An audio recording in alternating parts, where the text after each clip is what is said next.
You can crush complex coding problems, no problem. But then the interviewer says, "So tell me about yourself." And suddenly your mind goes blank. Sound familiar? Well, today we're going to fix that. We're building a complete toolkit that goes way beyond just the tech stuff to help you walk into your next developer interview with real strategy, killer communication, and a ton of confidence. So here's our game plan. We're going to walk through an interview just like it happens in real life. We'll start with that all-important first impression, work through those tricky behavioral and tech questions, and then wrap up with how to get your head in the right space to absolutely nail it. All right, let's dive right in. This question, tell me about yourself, it kicks off pretty much every single interview. And you have to realize it is so much more than just an icebreaker. It is your single biggest chance to set the tone for everything that follows and, get this, to guide the conversation where you want it to go.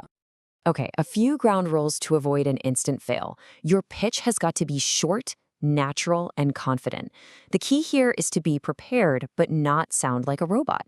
Think about it this way. You're not just listing off old jobs. You are the tour guide for your own career, and you get to point out all the best sites. A really great way to structure this is to just mirror your resume, right? Start with what you're doing right now. That's what they care about most. But here's the really clever part. See how it mentions things like core services or data pipelines? Those are hooks. They're little invitations you're leaving for the interviewer to say, "Ooh, tell me more about that," letting you talk about the projects you are most proud of. All right, let's shift gears to the next part of the interview, those behavioral questions. You know the ones. And they're not just about what you did. They're designed to figure out how you think and how you operate when things get real.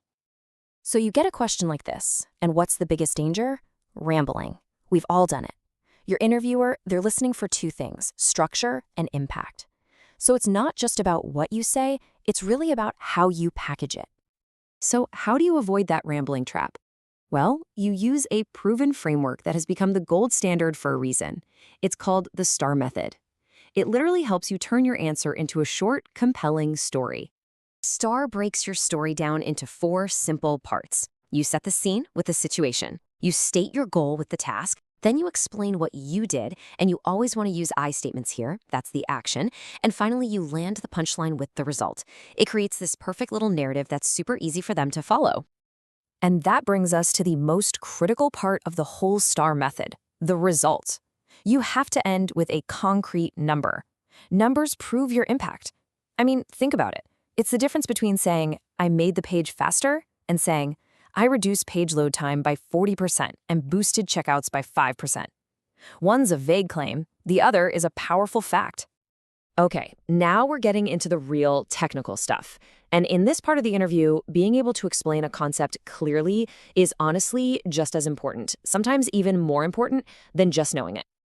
And hey, guess what? For explaining those tricky technical ideas, there's another great little framework. It's called the PREP method. It gives you the simple but super effective structure to make sure your explanation is logical, complete, and really easy to understand.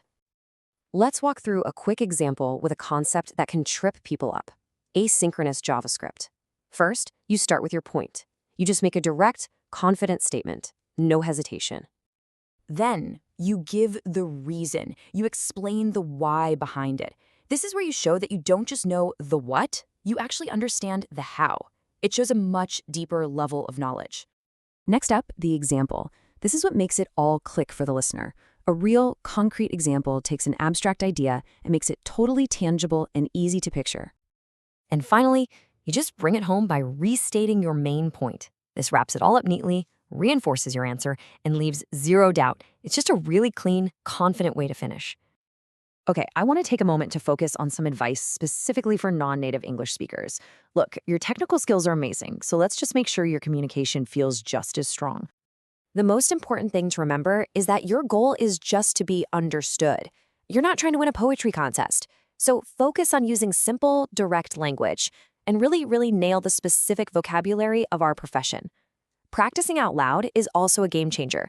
It builds that muscle memory you need to speak clearly when you're under pressure. And please, do not be afraid to use what I call helper phrases. Saying something like, "This is a total pro move."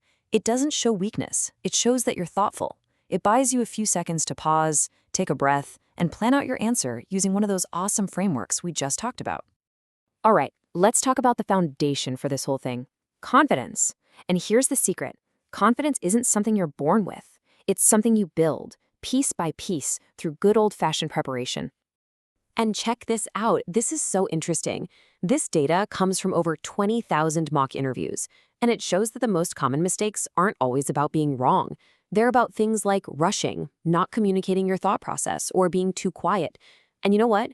Those are all things you have 100% control over. So, what's the big takeaway here? Preparation is the ultimate antidote to fear. Every single time you practice a story with the STAR method or an explanation with prep, you're chipping away at that anxiety and you are building real earned confidence. And remember, nobody knows your experience better than you do. You're the expert. Okay, here's a little brain hack for you because this is wild. The physical way your body reacts when you're nervous, the fast heart rate, the adrenaline rush, is physiologically identical to how it reacts when you're excited. They are the exact same state. The only difference is the story you tell yourself about it. So, what does this mean? It means you can literally perform a mental switch. By just telling yourself, I'm excited about this, instead of I'm nervous, you can reframe the entire experience. It's a simple little mind trick that can totally change your vibe from anxious to enthusiastic. At the end of the day, an interview isn't a test. It's a conversation. It's a demonstration of how you think, how you solve problems, and how you work with other people. They're not just looking for a walking encyclopedia. They're looking for a great future colleague. So the only question left is how are you going to show them you're the one?